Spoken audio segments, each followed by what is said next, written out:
All right, so welcome to Life by Design. My name is Trika, and I'm super excited to be here. I'm super excited to have gotten up and did the damn thing. I've been thinking about this a lot, and I've started a few times, and I just wasn't patient with the process, right?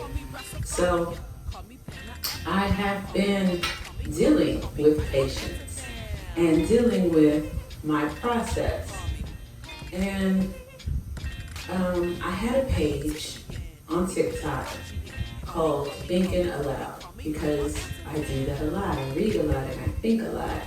And I have all of these ideas that I like to discuss and debate and hypothesize with people. And don't nobody really want to be trying to talk about what I'm talking about, except for people on TikTok. So I was like, when I find the perfect person to do this podcast with, it's going to be so great because I feel like my creativity and my channeling ability is really in full swing when I'm in an actual conversation with somebody. So I am in a conversation with you, so my juices can flow, so we can talk about some things that have been on my mind. So I don't profess for everything to be right. I don't profess for everything to be wrong. I just want to theorize. I want to have a think tank, a think circle, and just let creative minds flow concepts, flow ideas, flow energy, and see if we can come to some common ground and strategize, and let's start creating some solutions within our community. So as I was preparing my office and preparing myself to come and do this podcast, I was meditating and praying, what is it that I need to speak about? What is it that's on my heart to speak about? And since there's so many subjects in my head, I really had to be still and listen. And I came up with two different kind of angles. And so one of those angles is processing loss, identity crisis, and imposter syndrome. And when I say identity crisis, I mean as we are healing and going through our process, and the goal is to evolve, but somewhere in our subconscious, I think that we forget that the goal is to evolve, and that evolve means to change. And so we find ourselves being this completely new person that not only others don't recognize, but sometimes we don't recognize that we've become that person that we've been trying to become. And so we fall into this imposter syndrome because we're not stopping to smell the flowers. We're not stopping to give ourselves credit. We're not stopping to acknowledge the growth. And I was talking to my son on the phone the other night, last night I think, and he asked me what I had been up to. And I started telling him about all of these notebooks that I've journaled in over the years. I'm big on notebooks. I have notebooks all over the house, in every closet, in every corner, because I journal a lot and I take notes a lot and I study a lot. But I'm not really good at going back and reading my own notes. I will from time to time open up a page and be like, oh yeah, that was good. But the spirit hit me on last night and it says, you journal to remind yourself, to give yourself notes. So I think it's high time you go back and read your own journals and read your own notes. And as I began doing that, I was like, wow, you're smart. Wow, this is helpful. And I've been stuck lately because I watch so many documentaries and I read so much that it's like I have so much information stored up that I'm ready to use it. So I struggle watching TV. I struggle finding things to entertain me because I feel like I always have to be learning something, or I'm always having to guard my energy. So I'm careful with what I watch, what I listen to, because I don't want to be receiving things that are fighting against my process and my subconscious. So the notebooks were so helpful because it was literally me talking to myself, and it was points and phrases and thoughts and revelations. So going back to that identity crisis of me not acknowledging the growth and the evolution of this person that I have been trying to become, she's here. And I was like, well, why don't I feel like her? Why don't I feel like, because I wasn't acknowledging that she was here. And now that I'm acknowledging that I love myself and I like myself and I like my growth and that I can appreciate the process and appreciate the healing, now it's walking in it, being that person because you are, with no fear, with no limitations. So trusting the process, identity crisis, and imposter syndrome. And then the other side, the other component that I received as I was in the shower was about a documentary that I watched last night. And I think that's where I'm really gonna, the direction I'm gonna go in today. So the documentary was on Amazon, I believe. And the name of the doc is called Contradiction. And it is speaking to people and pastors and leaders in the Black community about the benefits or the drawbacks of the Black church. And do we think that it's been more helpful or more harmful? Is it a coincidence that we are the most religious group of people, yet we are still at the bottom of the totem pole from a social and economic standpoint, even mental health? So we have this illusion of progress in this country, this illusion of how far Black people have come. But could it be just that, an illusion? And that really resonated with me because as I talk about my healing journey that has been going on for more than 7 years, but 7 that I can really count, where I really began reading and studying and really getting in depth with my spiritual process and shadow work. It's been more than 7 years. But that is what sparked it. As many of us, the majority of us in the Black community, going to church was the end all be all. You didn't question faith. You didn't question God. You just listened and you just followed the rules. And it was taboo, more than taboo. It was blasphemous to speak against anything of the church or any questions. And no thinking was encouraged. You don't think about it, you just do it. But I remember being in my teens, about 12 or 13, I think, when it really started hitting me that it wasn't adding up for me. It wasn't making sense. I was reading about these blessings and reading about how good God was, but nobody in church was doing well. Nobody in church had any money. Nobody in church was happy. Everybody in church was crying and struggling. And that just didn't add up to me. So I would go to Bible study and I'd ask questions and I'd get shushed and hushed and, and so I pushed it aside and I was like, I'm going to be the best Christian I can be. I'm going to tithe. I even got married because I was dating this guy and we were going to move in together, and I didn't want to be out of alignment with God. I didn't want to miss out on my blessings. So I got married. It didn't work out and it was annulled. It didn't count because he was married to someone else. Loophole. But the point is, I was living verbatim by that word and by that religion. And I did it intentionally because I wanted results. And I was struggling as a single mother, and I was tithing on top of tithing, donating, volunteer. I was doing it all. And I was putting money in that plate that I needed to pay my bills because I believed God was going to multiply. And it wasn't working. It wasn't happening. And, time after time again, coming to church and seeing the exact same people on the floor crying, seeing the exact same people, and then only seeing the pastors being successful.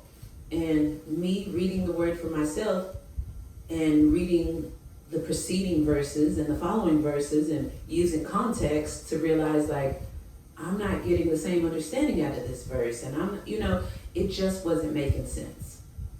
And it scared me because, when you have those type of questions, they tell you it doesn't make sense. That's why it's called faith, so you don't question it. And then you don't want to be afraid to go to hell. There was always that fear of, oh my God, if I don't just believe this, I'm going to hell. And then you picture this hell. I did.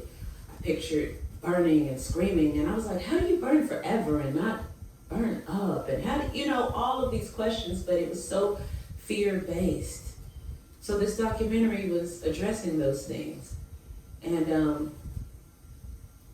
I resonated with it so much because I do feel like we have such an amazing opportunity with the structure of the church to do so much good for the community if we are using it properly.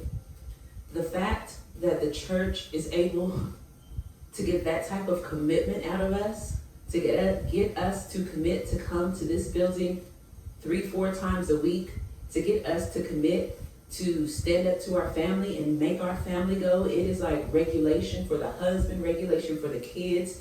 And it's really spearheaded by the Black woman. The Black woman is the mother of the faith, and she's keeping it all together. And God bless her, God bless us, because if it wasn't for that faith, a lot of us wouldn't be here. So I am thankful for what it did, but I think it's time for us to take the next step. Thankfully, as Black women, those of us who are still here, we survived, but we have trauma, and we're ready to heal. We're ready for our promised land here. We don't want to live these fulfilling lives in the next life. We want it right here. And so the fact that we are able to get our families and get the discipline of so many in our community to commit to this church and to commit to give their money to something other than musicians and athletes and capitalism, right? To have that kind of power in the right hands is game-changing for us. So that's what I want to talk about. I want to talk about, let's not throw the baby out with the bathwater. Let's not get rid of the whole thing. Let's restructure. Let's have different conversations.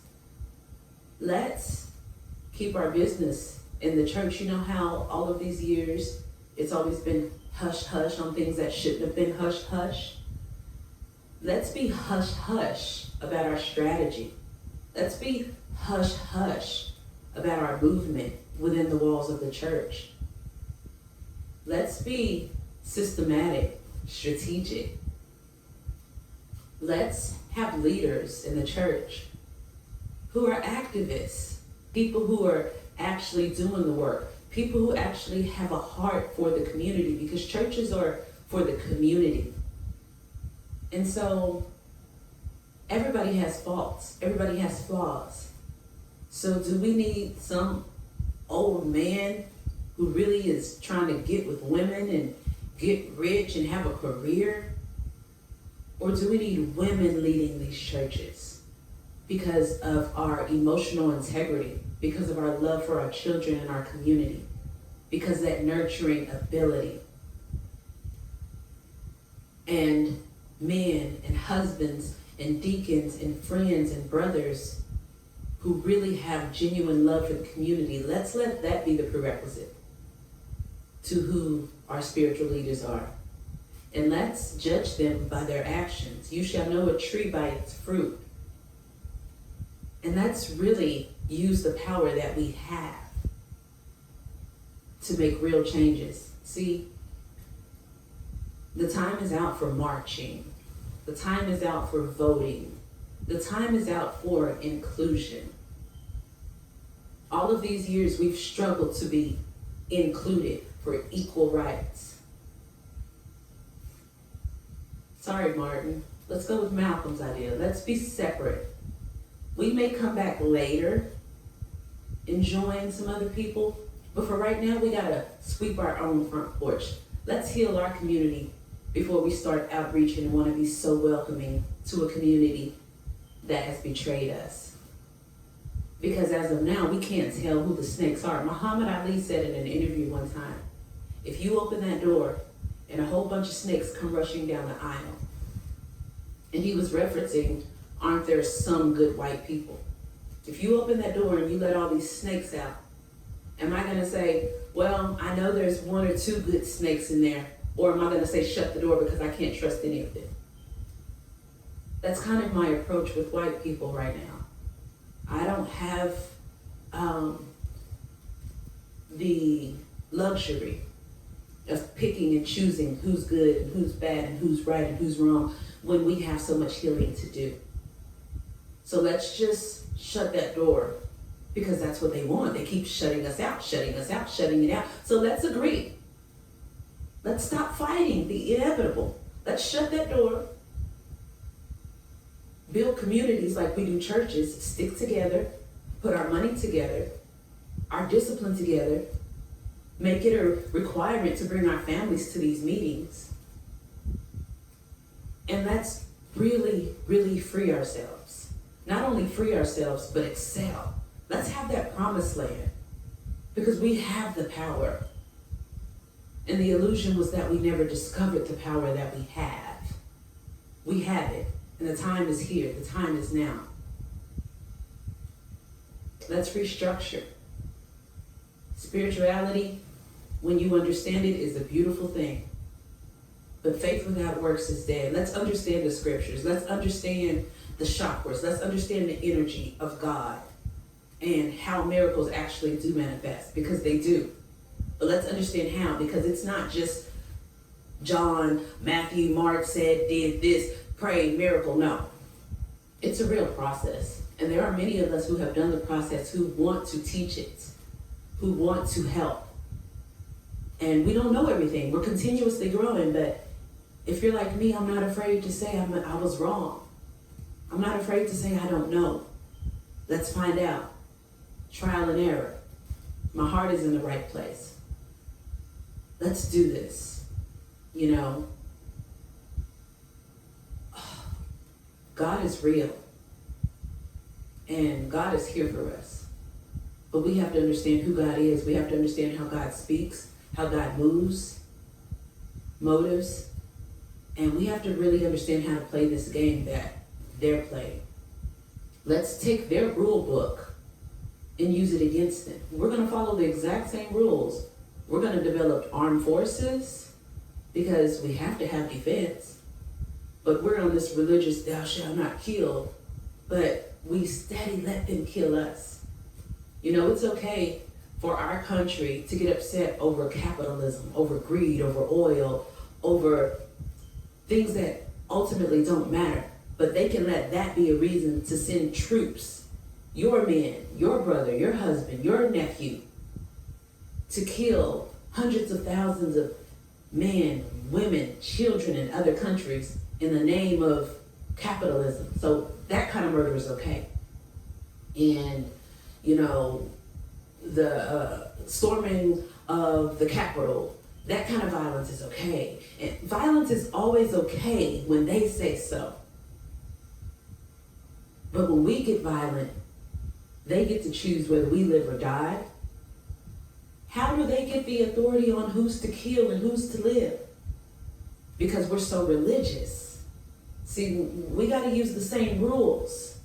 Okay, y'all go over there, be white, separate. Let's have our own black government, separate. And we're going to have our own military. And we will say when it's fit to use our military. We will say when it's fit to kill. Like you do. But for our benefit, like you do. We can play by the same rules. You on that side, us on this side. It's that serious. We have to get to this point because our enemy is not really that clever. It's the same old stuff. It's the same old thing. It's the same old games. They're not that clever. It's the religion that keeps us forgiving. It's the religion that keeps us giving hope. And that's what they're banking on.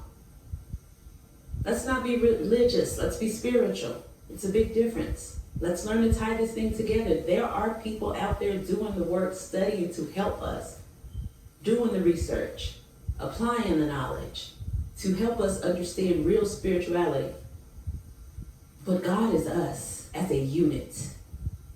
You have light and you have dark, and these are energy presence. We name them Satan and God for the lack of the brain needing to interpret it as something because it's such a large concept. But these are names for energy, and energy is connected. So anytime we connect on the same wavelength for the positive good, the same outcome, we have now met God. But it's all of us together. Us individually are aspects of God, but us together is the God that you seek. So we're all looking for God, but we can only find God within one another. When we are in unity, we are God. When we are divided, we are gods with less power. Nonetheless, powerful. Some more powerful because they know these concepts and they're doing the work and they're applying the spiritual work. But that's why Jesus said, these things I do, you can do. You're just being taught by the wrong people with the wrong motives. We can have that power. You can have that power individually, and we have even more power together, that God, Christ power. We learn that stuff. We learn who we really are and what we're really worth. Once you know who you're worth, you're willing to fight for it.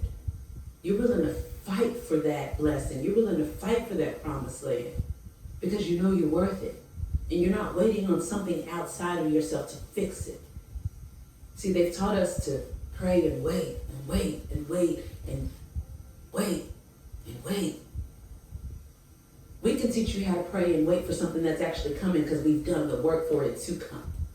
When that surprise check shows up in your mailbox, it's a surprise, but it's really not a surprise because we've been working over here in this organization and we've done that and we're putting out checks and we're putting out blessings and stuff. So you're going to get these miracles and these surprises, but you're going to know where they came from, but they're still going to feel miraculous.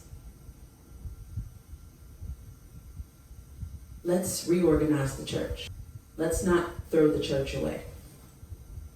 Let's keep that same discipline, that same commitment. And let's use it in the right way for the right things. And let's finally be free. I want to brag. I do. I want to taunt. I want white people to see us fucking winning in every area. Health, spirit, relationships, material things. I want to rub it in their faces. Yes, I want to see all of us win. I don't want to see one or two win. I want us united, standing together, and I want it. And I will do whatever is in my power to see it happen. I will give my heart, my knowledge, my services, my funds, whatever is in my possession on a unified level for a unified cause, and that cause is us. The time is now. So I beseech you, I implore of you, let's get together and have these conversations. Let's reorganize this church and let's use it and keep it within our walls. Thank you. When you need me, you don't have to worry or cry. When you need me, I will be there. Call me Rastafaria, call me Pan-African, call me, I will answer them.